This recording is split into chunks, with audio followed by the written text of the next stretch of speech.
Hi, everybody. Thank you so much for joining us today. We are so excited for a special Hispanic Heritage Month live stream. We are excited about celebrating diversity in vet med at Ross University today.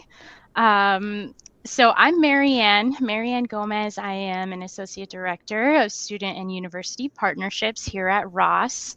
And before we get started, I just want you guys to take a look at your screen. There's a URL. If you want to click on that, it'll take you to our website and you can learn a lot more about our program and our admissions process and everything there is to know about Ross University. But today I'm here with Daniel and Marielle. They are former presidents and current president of our LVMA chapter at Ross. So I'm going to give them, I really want to give them the opportunity to introduce themselves first. So Daniel, you can go ahead and take the lead. Hi, everybody. My name is Daniel Guevara, and I am a current 7th semester student here at Ross Vet School. Originally, I'm born and raised in El Paso, Texas, which is as far west as you can get on Texas and right on the border of Mexico as well. I went ahead and did my undergrad bachelor's degree there at the University of Texas at El Paso as well. And I had about 7 years experience working at a vet clinic as a technician before I ended up here at Ross Vet School. Great, thank you. I'm so glad that you took the time to join us today. Marielle, do you want to go ahead and introduce yourself?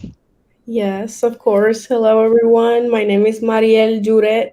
I am from San Juan, Puerto Rico, and I went to undergrad in the University of Puerto Rico at Calle.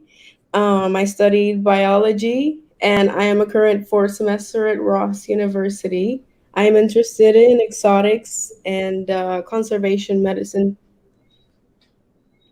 Awesome. Thank you so much. So we are here to celebrate Hispanic Heritage Month, and I think it's a really interesting fact that only 5% of veterinarians in the U.S. Are Hispanic. And interestingly, the AVMA, the current president of the AVMA, is from Puerto Rico. The LVMA Club, which I guess I'll let you guys kind of give an overview, but the LVMA national organization was just currently founded this past year in February 2020. And our Ross chapter was very recently founded as well. So do you guys want to go ahead and talk about the whole process of starting the LVMA chapter on campus? Absolutely. So, like Marianne said, the national organization was founded in February 2020 by two students, Juan Orjuela, who is, I believe, still a current fourth year at the University of Ontario Vet School, and by Yvette Huizar.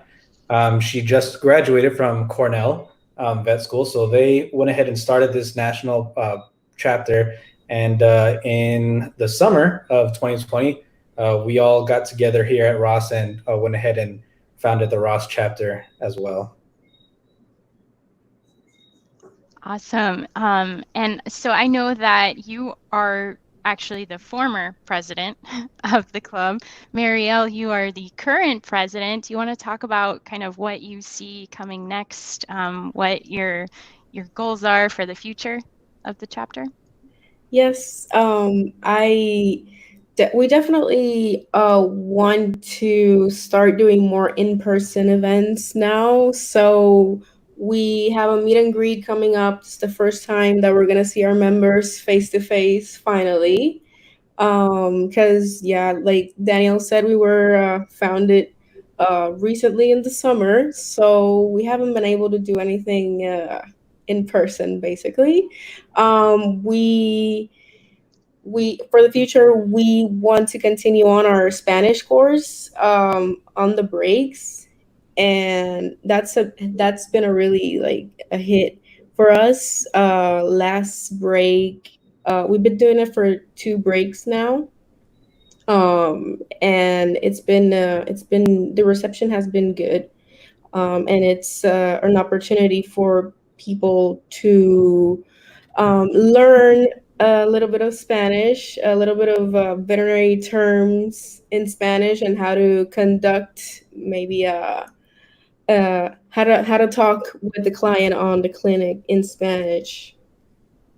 Yeah, and that's so important. Even just that crazy statistic that only 5% of vets in the U.S.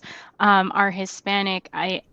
I'm sure that there's such a need for veterinarians and vet students to learn more Spanish. Is that something that's only offered for students in the club, or is that something that anybody has access to?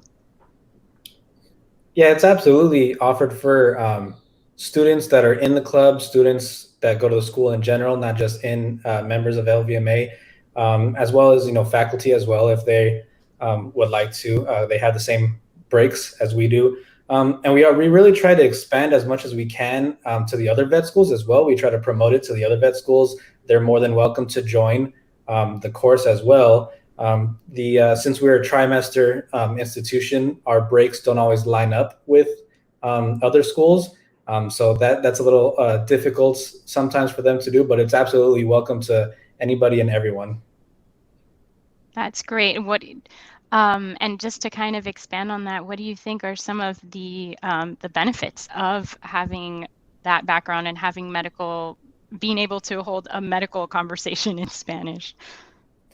Yeah, I think it's extremely important. Coming from a border town, a lot of our clientele are native Spanish speakers, and if we have a doctor that isn't very fluent, then it's really hard to kind of create that client and doctor relationship. So you're really missing out on the ability to build trust and a relationship with your clients. And this is just another way for you to go ahead and communicate better, which will lead to better medical care overall. Yeah, absolutely. You mentioned that the course is available to faculty and staff members also. What other ways do you guys work with faculty on campus as a club? Well, we have been doing sorry. Um, we have two advisors, and they are faculty from Ross, is Dr. Navarrete and Dr. Lucas Nolasco. So yeah, they're always there helping us. Dr. Navarrete is always sharing our events on her social media and to her students as well. So yeah, we have a good relationship with them. That's wonderful. And are there also like mentorship opportunities for students and like to have mentorship with faculty members? What are some of the mentorship opportunities? Right now, National LVMA offers a mentorship program through Possibilities. Been currently doing mentorship, but on campus in general, we haven't been able to start a mentorship program just yet because of the pandemic, basically. But that is definitely something that we want to do in the future of LVMA Ross chapter. Great. Yeah. And do you guys, I don't know if Daniel, do you have anything else to add about some like past activities, ways that you guys are engaging your club members and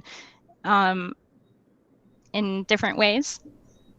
Yeah, so we do this past year we've done a few things related to the club and our values and stuff, such as we've attempted to do for example the Day of the Dead offering table, which is a staple in our culture. So to be able to bring that onto campus is something that we tried to bring, as well as a little more off topic related, such as beach cleanup.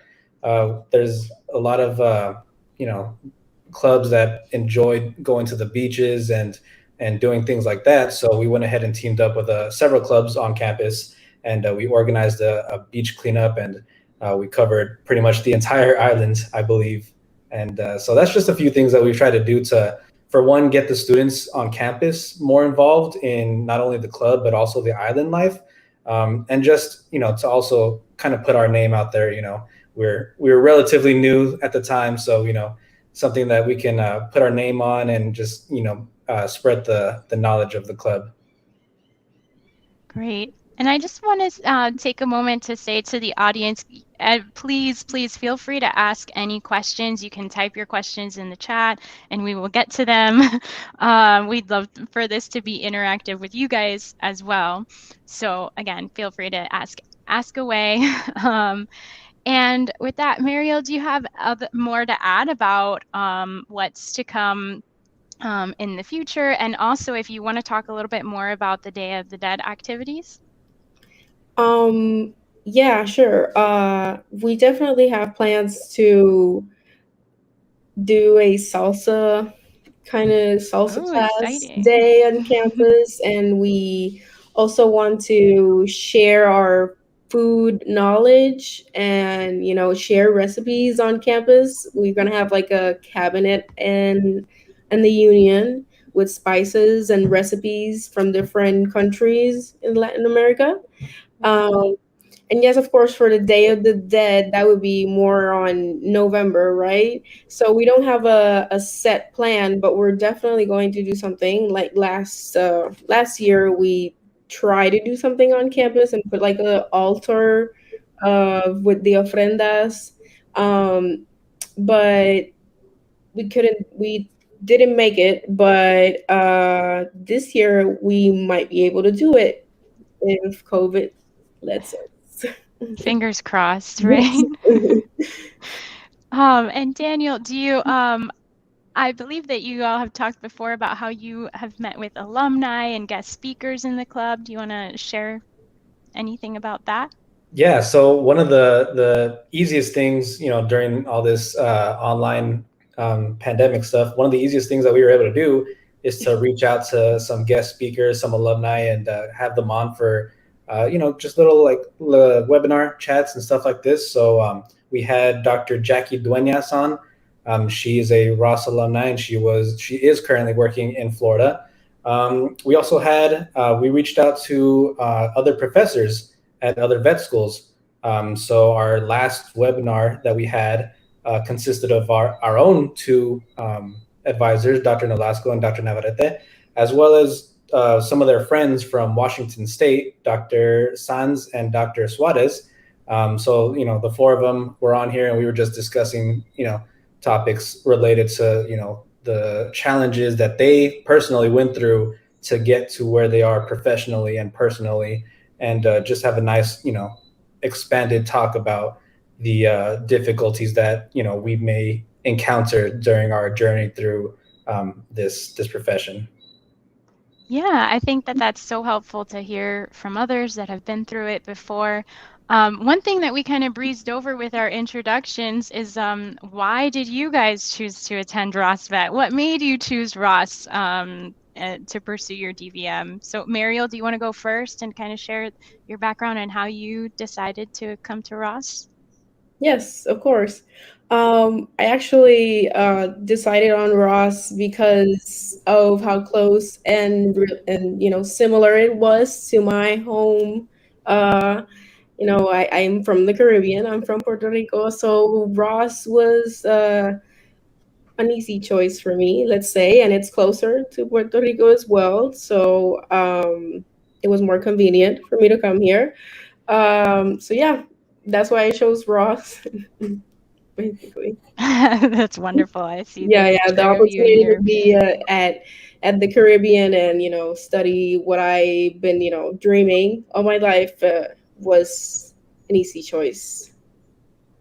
Yeah, and you had mentioned that you're interested in exotics, right? Yes. What in particular makes you so passionate about that field?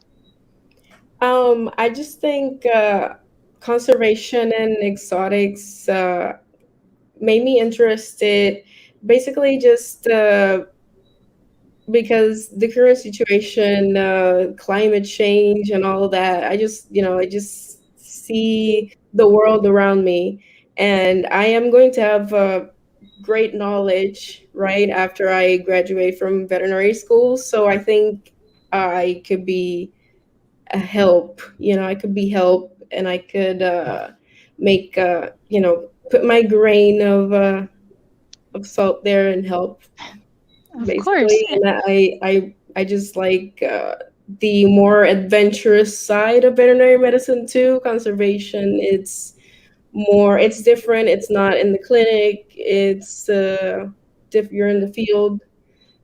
So it sounds more fun, more thrilling. Yeah, definitely. So I know that you're from Puerto Rico and campus is in St. Kitts, so it's not very far distance-wise. But was there a culture shock for you? Was there an adjustment moving to campus? Oh yeah, definitely. The climate might be similar, but the culture is very different. But we have a lot of similarities as well. It's funny because we have a lot of similarities as well, even though we speak a different language. But yeah, it definitely was. It took me a little bit to adjust to the ways, more like the culture and the locals, right? The getting Yeah. to know how how they what they think it's fine and what they don't. So yeah. Yeah, of course. Love it. We're embracing all cultures. Hmm. Or And Daniel, do you want to go ahead and share your experience? What made you choose Ross? Yeah, so I really enjoyed the fact that they had a strong touch about the One Health situation. Mhm. Like kind of like Maria said, climate change is changing a lot of things, not just for us, but for animals as well. So the fact that they do a lot of One Health research and master's programs and things like that, that's really I think what kind of pushed me a little bit more towards that as well. And just the experience, you hear from a bunch of students all the time in the past how the experience out here is completely different from any experience that you would get at the vet schools back in the States. So I think that's really what set it over for me. Awesome. And can you just take a moment to expand on One Health for the audience? That is a huge part of Ross's approach to veterinary medicine, and it is incorporated in the curriculum. So can you expand on how it is incorporated? Absolutely. So, briefly, for those of you that don't know, One Health is something that encompasses veterinary medicine, human medicine, and environmental well-being, and really connecting all three because we are all connected. One if one's connected to the other. So the One Health approach is really centered on all three aspects, not just veterinary medicine. I'm sure they talk about it in medical school as well. They talk about the One Health there regarding not just what they're studying, but veterinary medicine and environmental advances and stuff like that as well. So the school really does a good job integrating it into our curriculum. For one, they have master's programs dedicated to it. I have several friends that have their master's programs that are around centered the One Health approach and stuff like that. And it's really sprinkled into every single class almost. We talk about for example, in pharmacology, we talk about drugs that are not good for the environment and the proper way to dispose of drugs and chemicals and stuff like that. So it's really sprinkled in. There's not one specific class for it, but they really try to spread it out, and you get a little bit of it in pretty much every single class that you have here. Yeah, absolutely. I think that we can all understand how it's all connected, mhm. human medicine, animal medicine, and the health of the environment. So I think I agree. I think it's very important.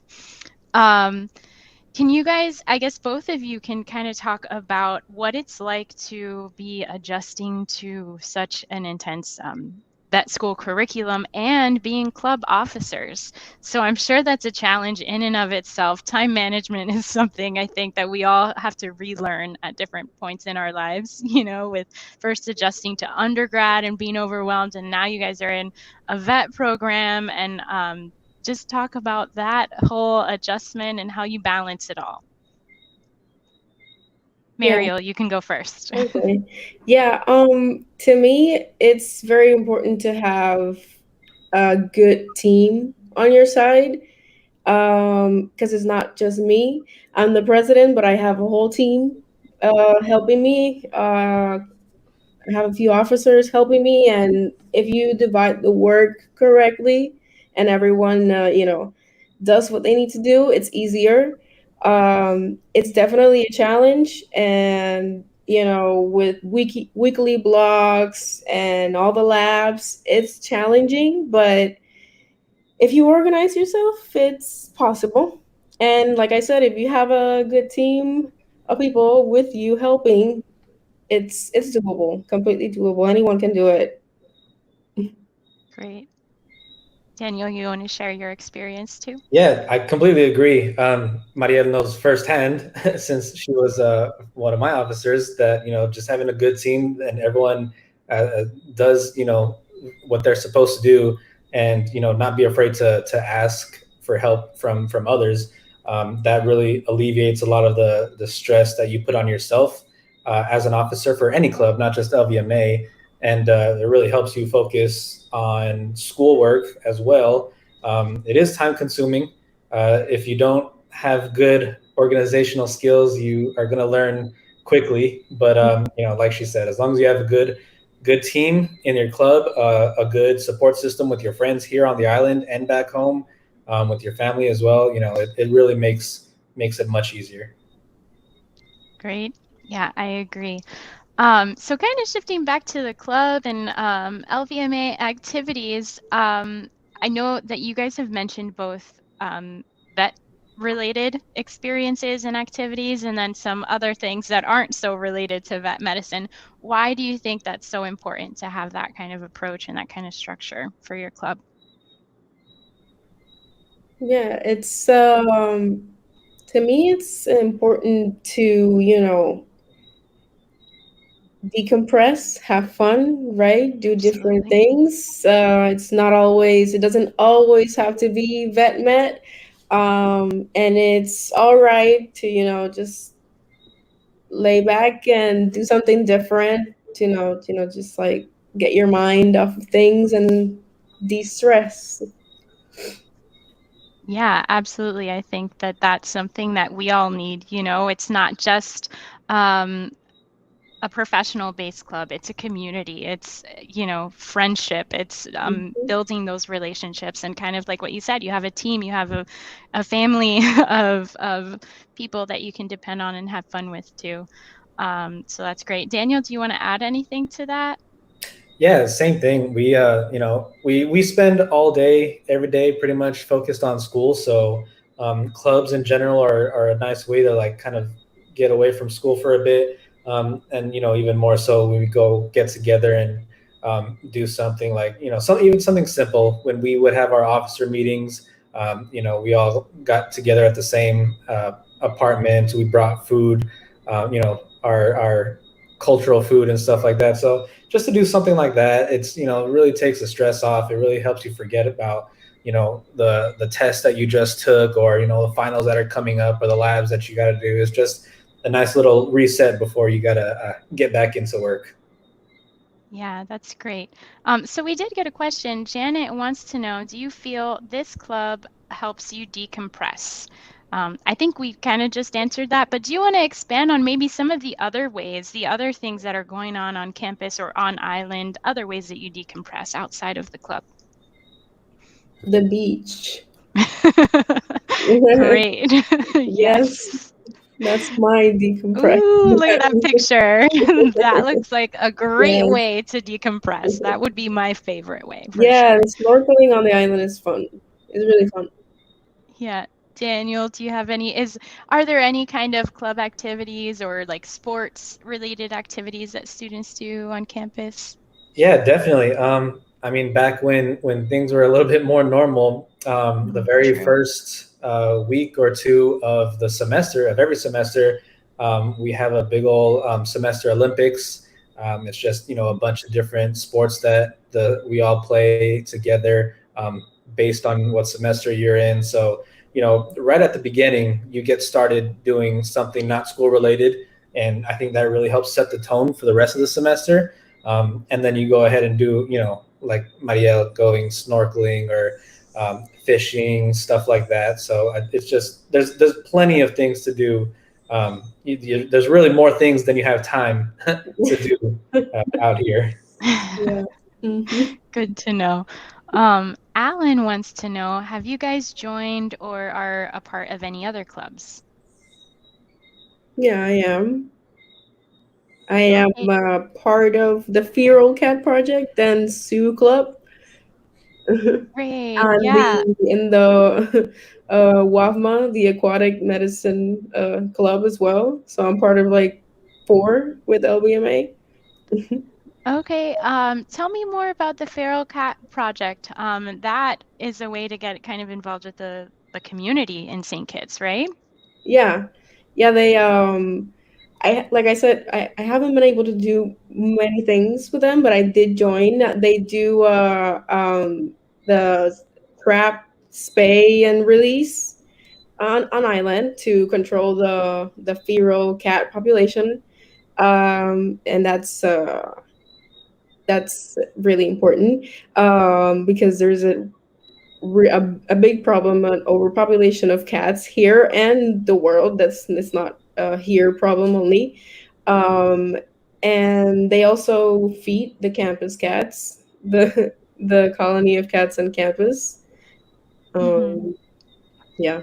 And they do Great. spay days as well. They spay like well, like I already mentioned that, but yeah, they trap the cats. Then they do the spay day, and then after that they release them. Yeah.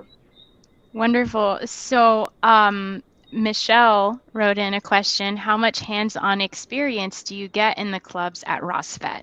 So I know that you just Daniel. mentioned that there's lots of hands-on experience in that particular club. Are there other ways or other organizations on campus that allow you to get that hands-on experience? Daniel, do you want to go Yeah. ahead and answer that one? Yeah, absolutely. There's several clubs that allow you to really get into it. Feral Cat Project is one of them. Vita is another club that lets you go to the community shelter and work there with one of our professors and doing physical exams and stuff like that. I know the Equine Club also. You can do interaction with our campus horses, taking care of them and stuff like that on the weekends and during the breaks and stuff like that. And a non club but still organization is the animal care team.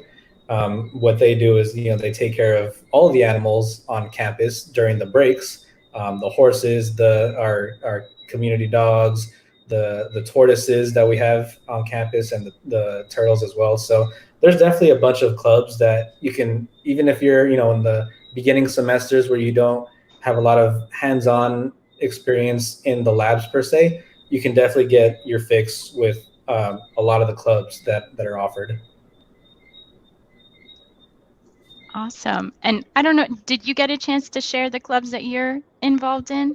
Daniel? So my very first semester here I was involved in VBMA, the Veterinary Business Management Association.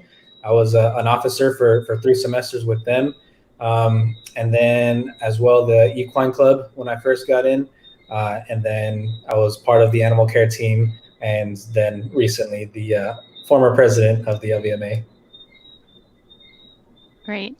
And I know that there are lots of hands-on experience, plenty of hands-on experience just built into the curriculum, not even going into the clubs.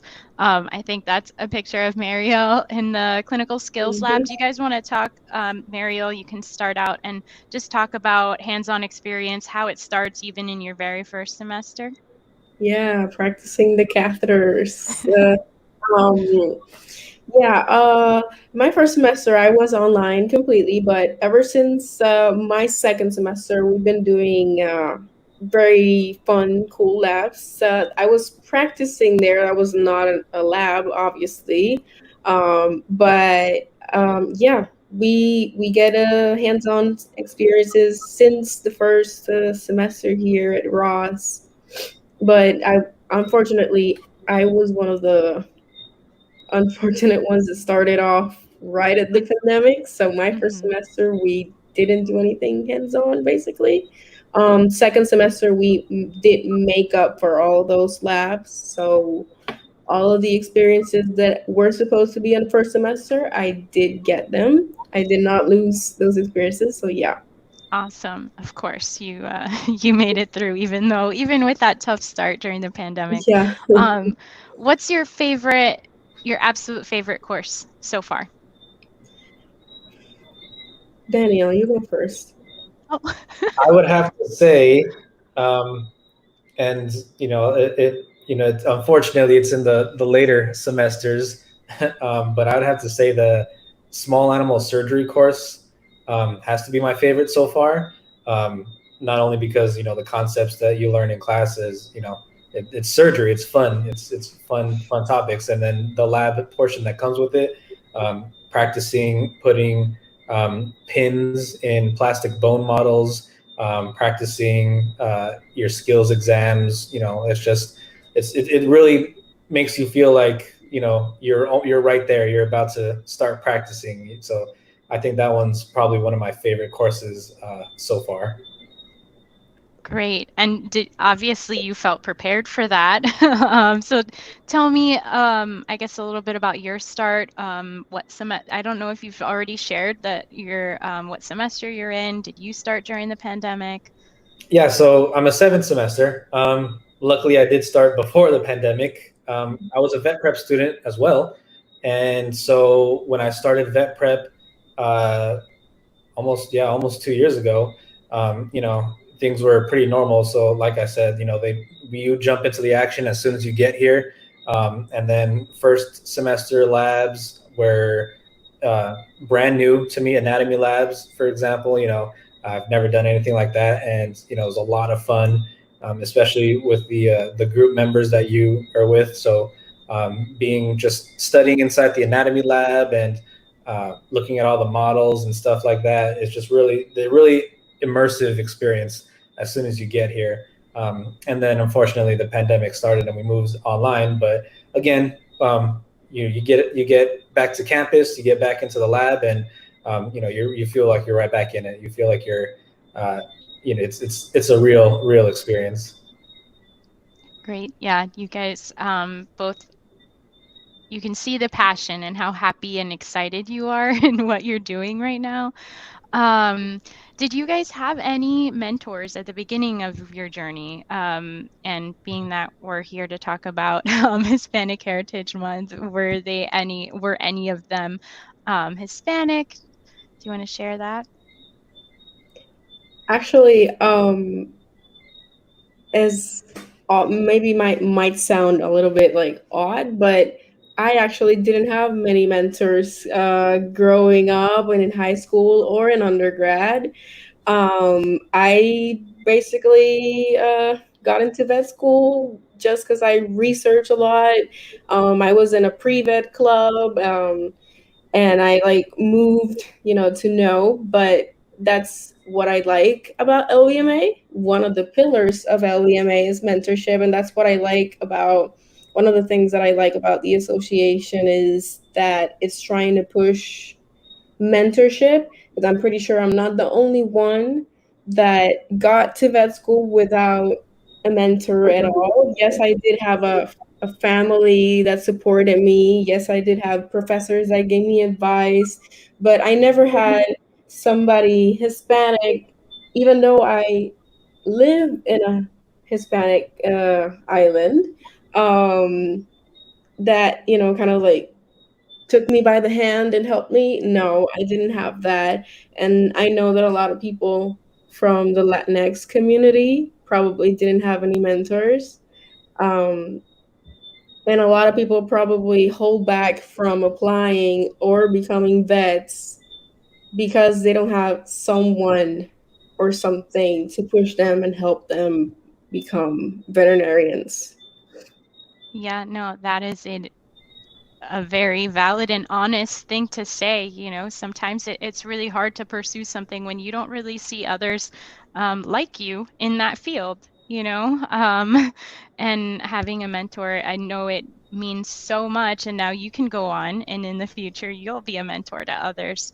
Um, and Daniel, do you want to talk a little bit about your, if you had mentors and Yeah, absolutely. So I did fortunately have a very good mentor right out of high school. I started at a vet clinic for 7 years, and I've been there the whole time until I came here. So the owner of that clinic, Dr. Garza, was pretty much that mentor. He really modeled exactly the kind of vet that I wanted to be.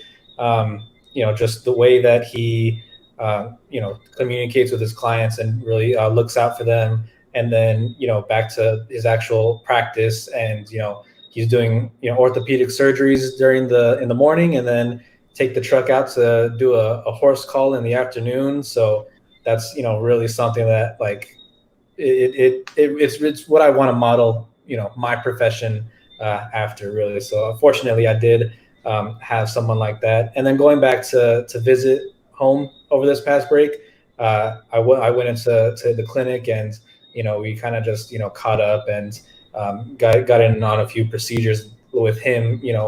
Showing me now from the other side, not just as a technician, but as a vet student now, a little bit more of a mentorship, since I'm closer to the goal. So fortunately, I did have someone like that.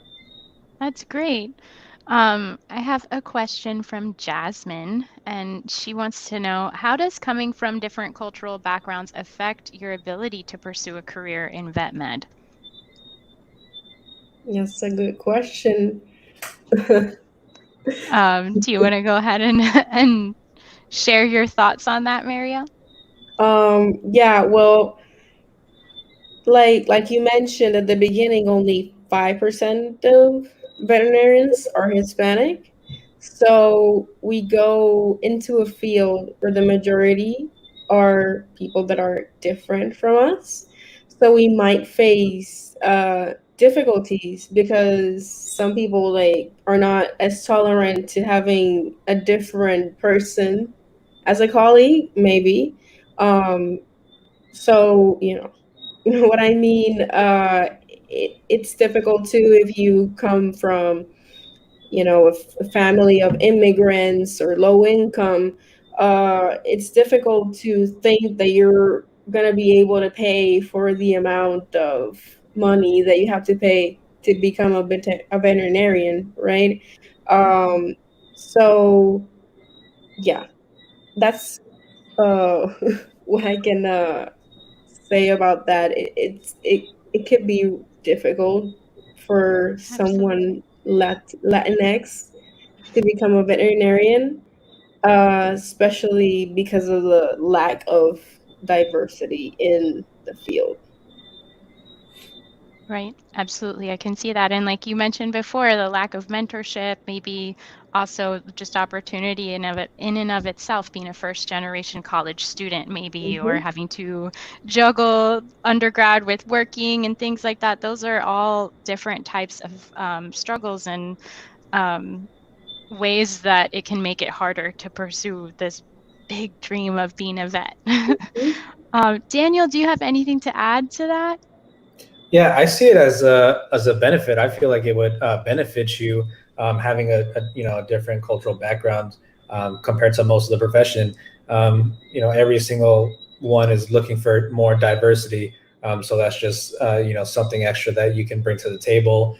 And again, to give an example, you go into work at a clinic, and you may be the only Spanish speaking doctor there, and you have a client that comes in that only speaks Spanish. So instead of having to fumble through that, or maybe refer them to another clinic, you can have the opportunity to communicate with them properly, and that's just another happy client that you have at your practice. So it's really a benefit. There's a lot of challenges, of course, but I like to see it as more positive, and I think it's more to your advantage having a different background. Great. I love that. It You're is taking the indeed. yeah, taking the challenge and turning it around to an advantage. So there is another question from Michaela. She says, I watched the recent live stream with a Rossi and they suggested a few study tips. What are some study tips that have been a success for you? Very good question. Uh, That is a very good question. Yes. I think one of the most important things, in my opinion, especially when you get into the later semesters, is really taking the time to get some tutors or one-on-one sessions with the TAs for that class.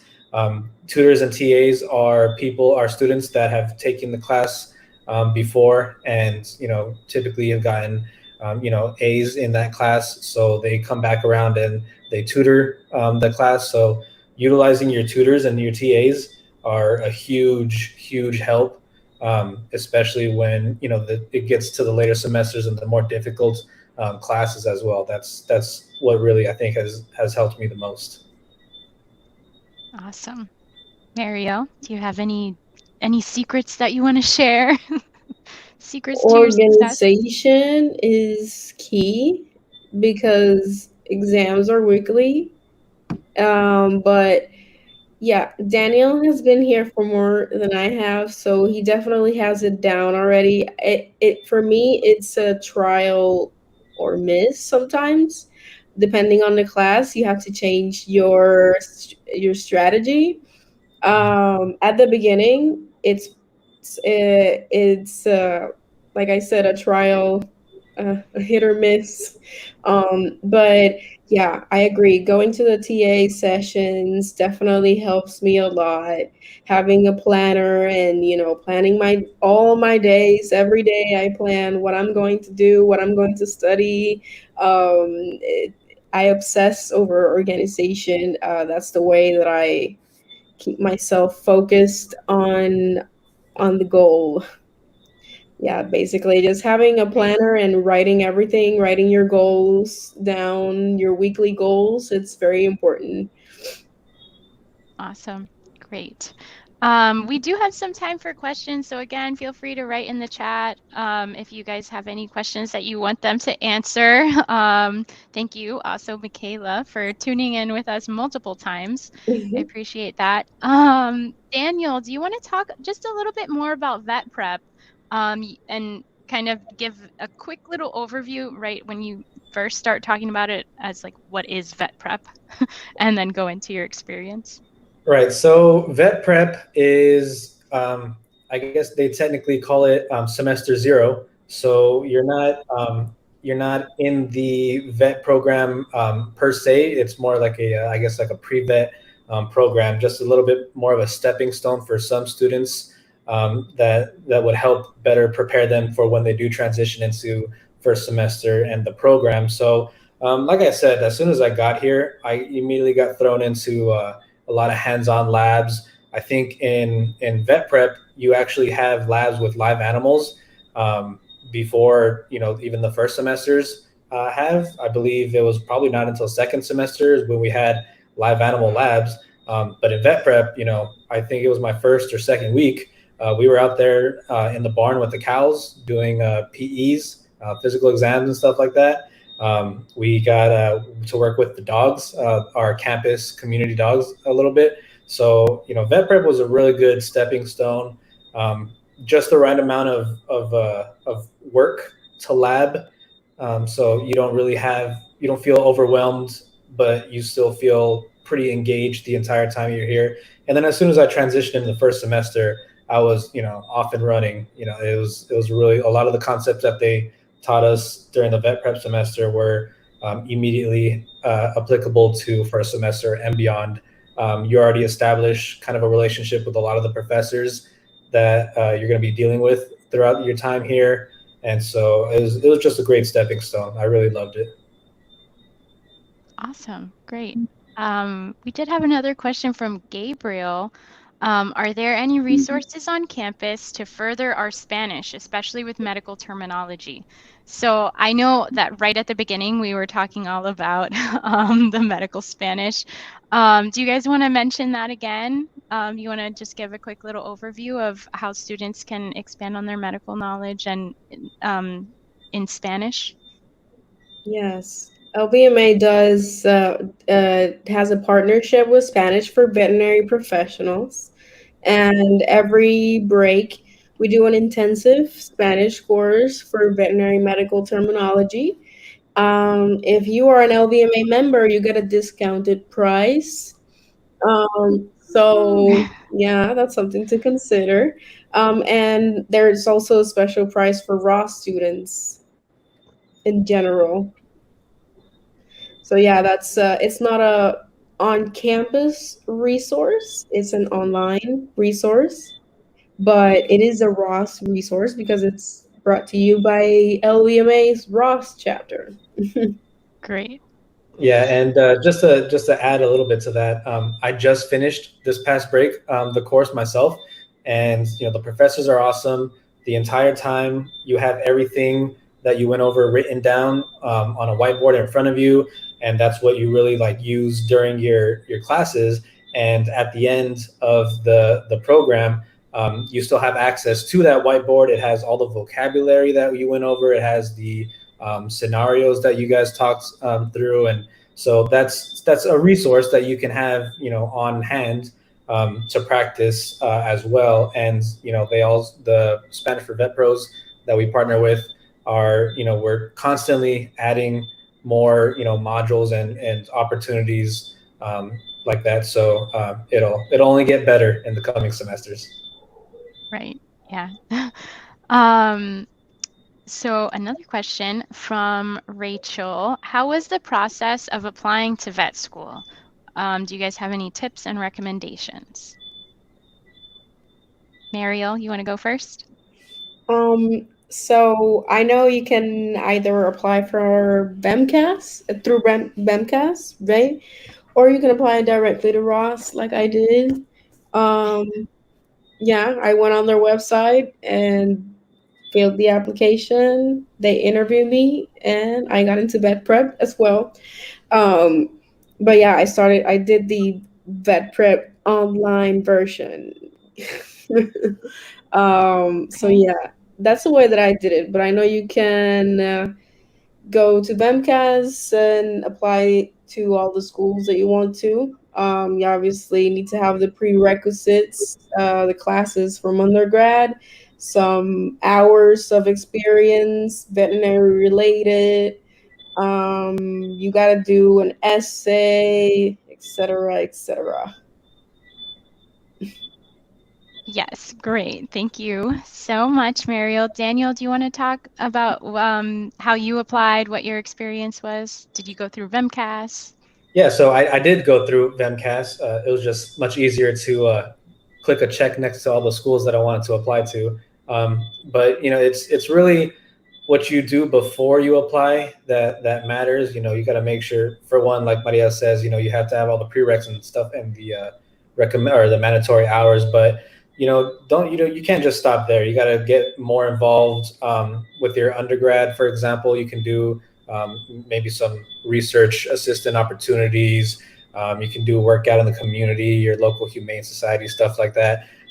What I really thought was the strongest part of my application was the section that asks you to list all of the things that you've done. And so I just put all my um, internships that I had done, the work with the Humane Society, the research projects that I assisted on, just really filling out that category. You want to show that you are more than just a student. You go out and help the community. You go out and try to further yourself outside of school. So I think that's probably one of the strongest points of the application. Definitely. Definitely. Thank you guys so much for sharing that. And if you guys do, if the audience has more questions about applying and just wanting to know more, you can always email vetadmissions@rossu.edu and we will get back to you and be in communication with you. So definitely I encourage you to reach out if you have any questions, if you need help before submitting your application, we would love to help you out. One last question. So Janet wants to know, Daniel, since you are leaving soon, what will you miss most after you leave the campus at Ross? That's a tough question because I can sit here and tell you that I'm gonna be missing, all the my friends that I've made here, all the professors that I've grown to work with and stuff like that. But once I actually leave here in a couple of months, I'm probably gonna give you a longer list of all the things that I would be missing out here. But I can definitely tell you that the friends that you make here, starting from the first time you get onto the island all the way to the professors that have helped you throughout the program and that you've worked with maybe during doing like research stuff, and then you got to go your separate ways. You go to your clinical affiliate, all your other friends go to different clinical affiliates. Your professors got to stay here and teach still, so that's um, probably one of the things I'm going to miss the most. And I think that's a common theme with a lot of the Ross students out here. As soon as they leave back to the States, you're not seeing your friends every single day out at the union or down at the food courts or anything like that. So that's probably what's going to hit the hardest. Yeah, definitely. I think it comes full circle. You go down to the island and you might feel like you're all alone and you don't know anybody, and then you make such strong connections and have such amazing friendships, and then you don't want to leave. So I think we're gonna start wrapping up. We're almost to the to 7 o'clock here. Do you guys want to share with the audience how they can follow you guys on social media, get involved with the LVMA club, any thing for future students to know? Yeah, definitely follow us on Instagram. Our Instagram is LVMA_RUSVM, or you can join our Facebook group, which is RUSVM Latinx Veterinary Medical Association. It's a public group, so you can join without any issues. Follow us, and if you are a Ross student, you can already sign up for the semester's roster. Awesome. Any advice for future Rossies, students thinking about applying? Any advice you'd want to share, Daniel? Yeah, make as soon as you get here, you can enjoy it for a little bit, but as soon as the first day of school comes, you gotta make sure you stay on top of it because it is very easy to fall behind. I know the island is it's beautiful. There's a lot of things to do, the beach and all that stuff, but just as soon as day one hits, you gotta make sure that you stay on top of it and you don't fall behind. And join LVMA too. Yes, definitely. Great plug there. Thank you guys so much for joining us today. And thank you, Daniel and Mariel. And also thank you to the audience, everybody that's tuning in. We really appreciate all of you. And feel free to click on that link if you want to learn more about Ross. Again, if you are thinking about applying, you can email vetadmissions@rossu.edu. We'd love to hear from you and help you in any way that we can. Thank you guys so much. Have a great evening. Thank you. Guys, we'll see you. Bye. Bye.